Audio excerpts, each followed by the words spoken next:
Bonjour à tous, nous sommes le 27 juillet 2024, il est 18h15, pénétrons dans la grotte, il y a là, allez c'est parti, nous ne sommes pas dans l'entre-deux-mer, hein, nous sommes ailleurs, plus vers l'est, en Gironde.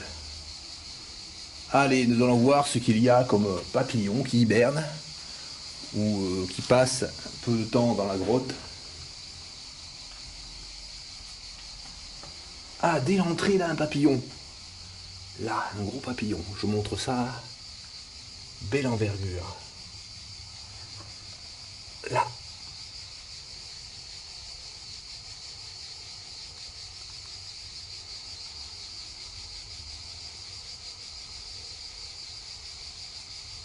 Ce papillon s'appelle la mort.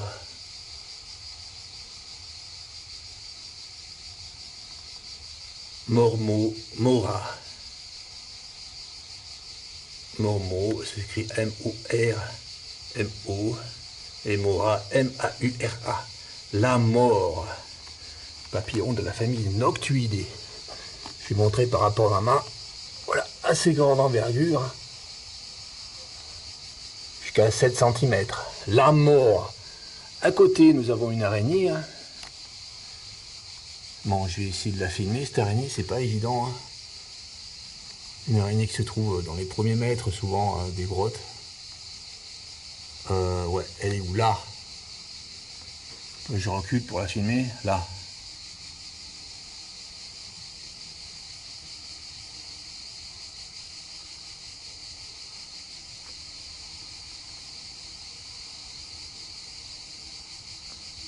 Bon, je vais filmer sans zoomer. Là.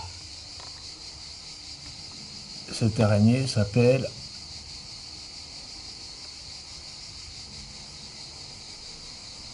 Metellina merianae.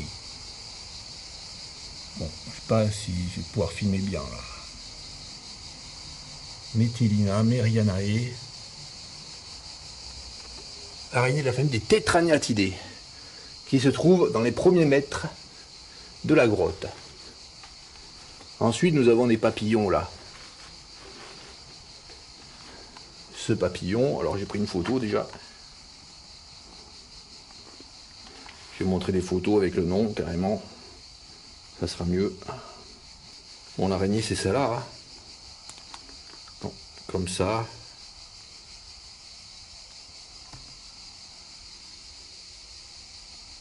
Avec un petit smile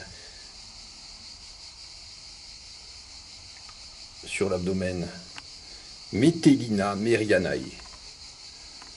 Taille du corps 11 mm maxi.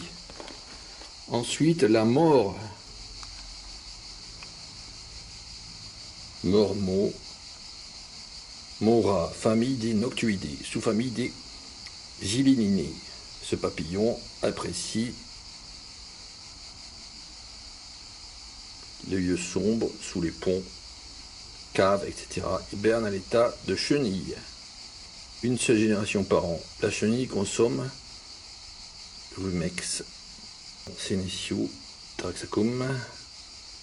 Bon, c'est le nom de genre. Et après, hiberne, nation, Salix, Alnus, Crataegus. Salix, c'est les sols, Alnus, c'est les aulnes, Crataegus, c'est les aubépines.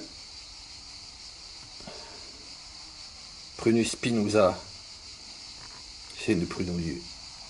Donc la mort. Ensuite, il y a une autre papillon. Ouais, là, c'est par rapport à mes doigts, là. La taille du papillon, hein. Très joli papillon. Hein. Ensuite, voilà, c'est moi qui écris ça, là. L'hypène des ponts. Hypena obsitalis, superfamille des noctuoïdes. Famille des Erebidae. Envergure 29 à 34 mm. La chenille se nourrit essentiellement de pariétaires, mais aussi d'orties. Hiberne à l'état adulte dans les grottes. 2 générations par an, parfois 3. Lipène des ponts. Voici Lipène des ponts. Alors, je vais essayer de bien la filmer. Je vais essayer de bien filmer ce papillon là. La couleur est assez variable, hein. Les tons de brun sont plus ou moins foncés.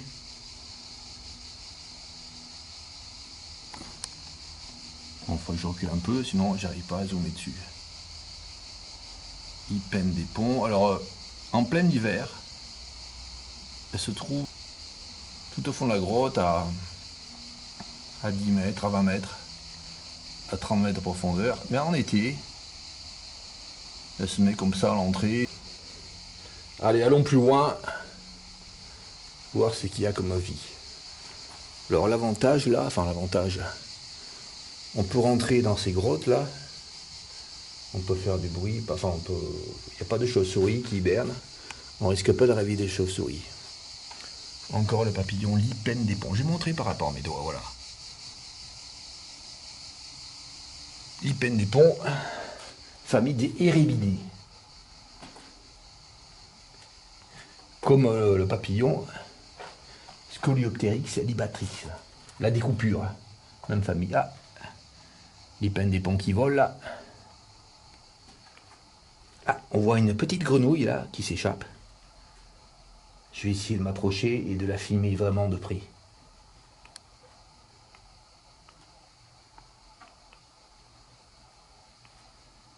Alors, taille du corps, maxi 4,5 cm.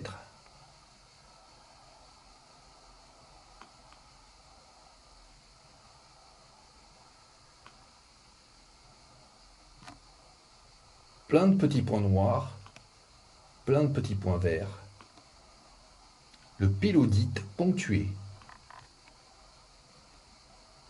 Il n'y en a pas beaucoup en Gironde, hein. En tout cas, il n'y en a pas, presque pas, dans l'ouest de la Gironde.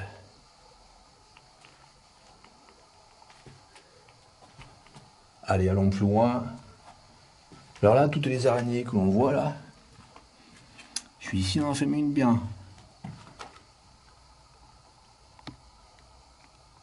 Ah, mais c'est hyper dur. La caméra a tendance à prendre ce qui est derrière, surtout quand le fond est blanc.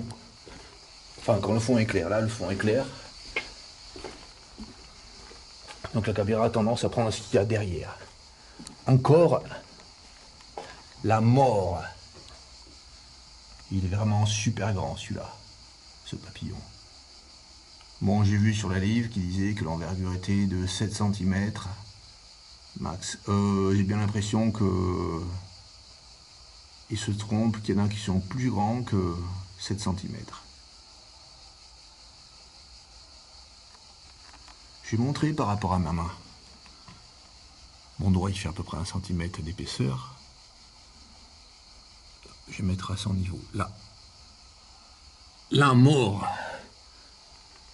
Et encore le papillon, la mort là. Ah, celui-là est légèrement plus petit. Enfin, légèrement moins grand. La mort. Allez, allons plus loin. Alors, suivant les périodes de l'année, des insectes sont présents en grand nombre ou en petit nombre. Enfin, des insectes, des araignées sont présents en grand nombre ou en petit nombre. Là, cette période de l'année, je trouve pas beaucoup de l'araignée Meta Brunetti.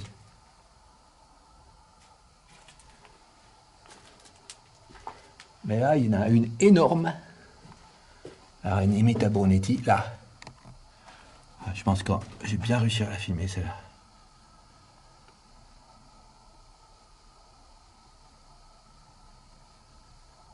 Ouais, Meta Brunetti. Famille des Tétraniatidés. Pareil que l'autre araignée, hein. Ah ouais, alors là, nous avons encore, pareil que l'araignée Metellina merianae, hein. Alors, Meta Brunetti fait 1,5 cm de longueur totale de corps, hein, pour les femelles, hein, les grosses femelles, jusqu'à 1,7. Celle-là, je pense qu'elle fait largement 1,7. Hein. Alors là, nous avons c'est Ichnodontidae. qui vont dans les grottes. Il y en a un qui est vivant là. Je recule pour bien zoomer. Bon, je lui bouger. Hein. Il y en a deux là qui a un point blanc au milieu du thorax. Et puis il y en a certains qui vont sur les parois, qui meurent, qui se retrouvent recouverts de moisissures. Allez, allons plus loin.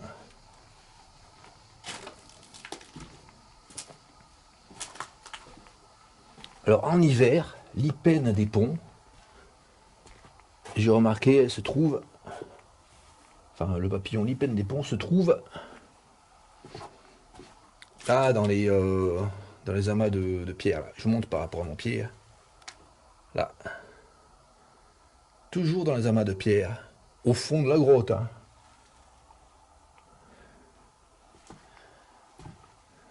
Allez, allons plus loin. Voilà, il y a une quantité phénoménale de ces insectes-là. Bon, c'est pas des moustiques, hein. C'est des insectes qui ne piquent pas.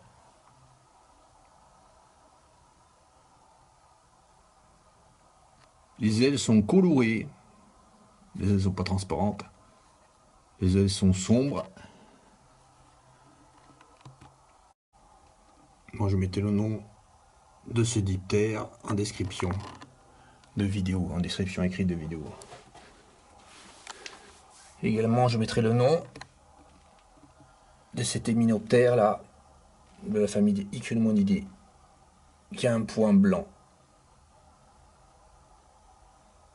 et qui se trouve, pour certains, morts. Je pense qu'ils hibernent et puis ils meurent, certains. Là, il y a un parasite, enfin un champignon parasite ou alors saprophyte qui se nourrit de cet hyménoptère. On voit là le champignon. Allez, allons plus loin. Alors, on trouve des bouteilles, hein, les gens qui sont venus là s'amuser dans la grotte. Mais ils sont pas très courageux souvent dans les grottes, les gens qui vont. Ils vont pas tout au fond. Hein. Là, il y a un paquet énorme. Là. De ces diptères là.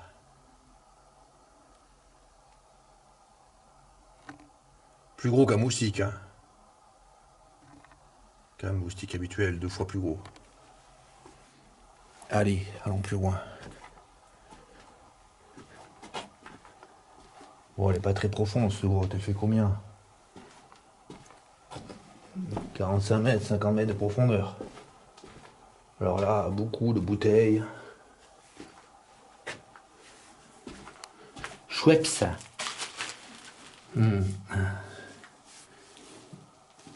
De quand date cette bouteille de Schweppes? Ouais, c'est pas récent, hein.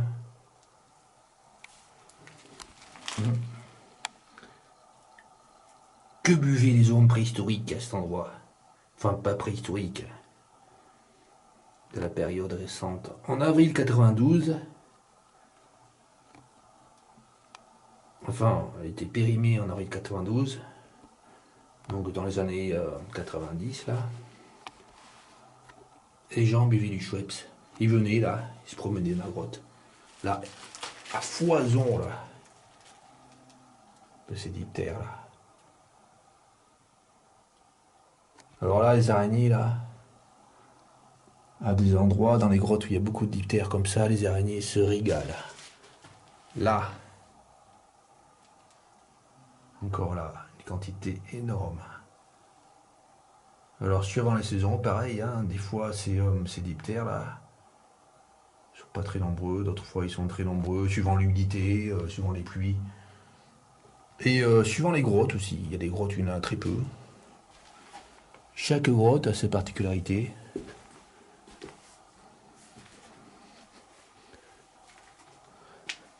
Il y a des grottes où il y a beaucoup le papillon, la découpure, Scoliopteryx libatrix, famille des Erybidés, et d'autres grottes où il y en a peu.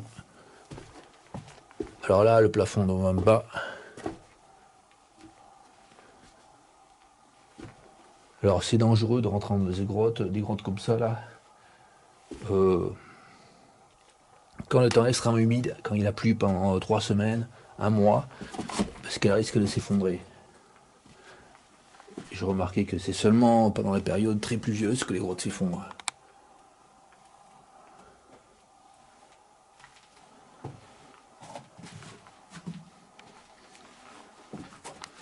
Ah, là, ça monte un peu là.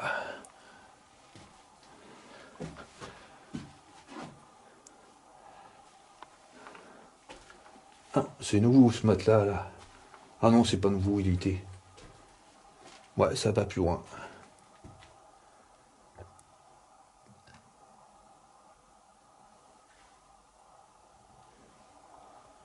Bon, toujours des saloperies, des matelas au fond, des bières.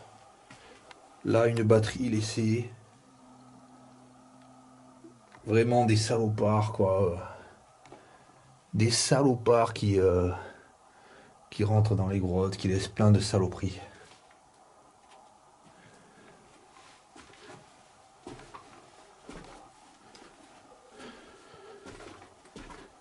Et là, c'est quoi qu'il y a là? Non, c'est pas une chauve-souris, ça. Hein.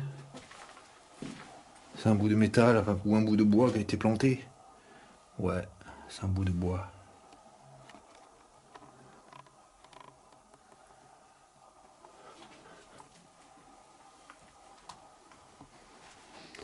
Alors le pélodite ponctué, hein, le petit batracien là, qui fait 4,5 cm de longueur, hein,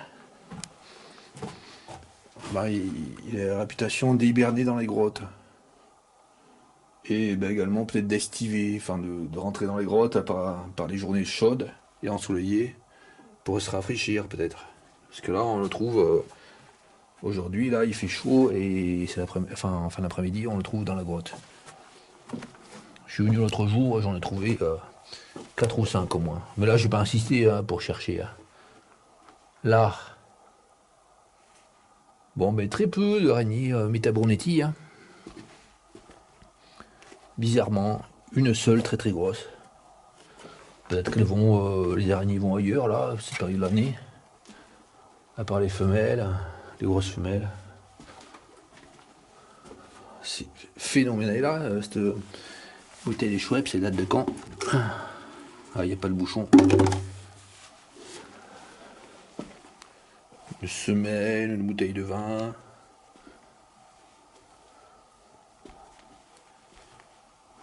Et là, il n'y a pas d'autre indice de la date.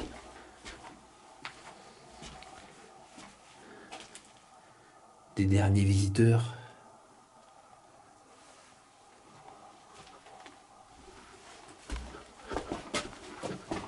Allez, on va voir de ce côté là, qu'est-ce qu'il y a?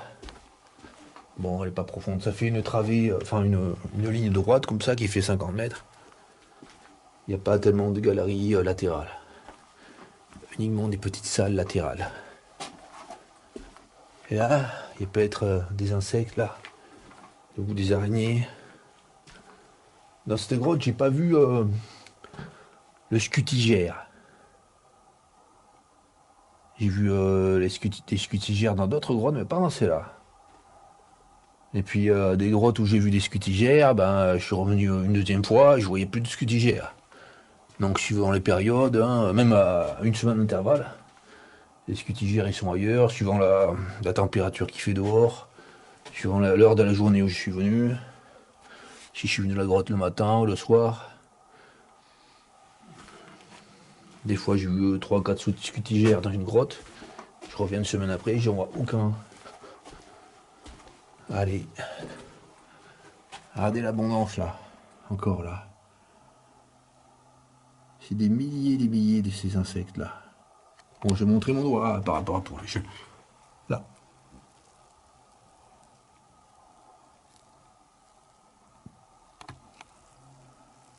Voilà. Allez. Des racines là, parce qu'il y a des arbres dessus. Bon, à 5 mètres, à 10 mètres. Ça dépend des endroits là au-dessus. Mais il y a des arbres. Les racines pénètrent dans les fissures de la roche calcaire. Là, des endroits où il y a des araignées Metabornetti, il y en a pas mal là. Sur des pentes comme ça là. Mais là, il n'y en a pas une seule. Et c'est pas le fait de les avoir dérangés ou quoi, hein. Des endroits où je suis allé je sais pas combien de fois, les araignées Metabornetti étaient très nombreuses. Là encore, là, cet hyménoptère qui fait 1, ouais, la dernière fois, quand je l'ai découvert, j'ai vraiment de la chance. J'ai dit la taille qu'il faisait exactement. Du premier coup. On voit le point au milieu du thorax. Bon, il n'y a pas des dizaines d'hyménoptères qui hibernent dans les grottes. Et là, toujours, l'énorme araignée Metabornetti.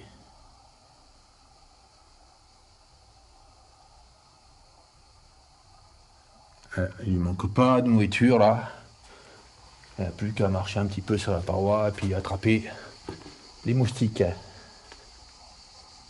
Et puis là, les papillons, la mort là, ne bouge pas, reste bien. Ah, j'évalue moi l'envergure là à plus de 8 cm. Hein. Et celui-là là.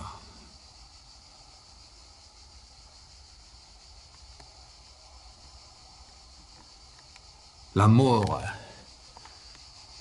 qui n'hiberne pas dans les grottes, mais passe du temps dans les grottes. Contrairement à ce papillon de la famille des Éribidés.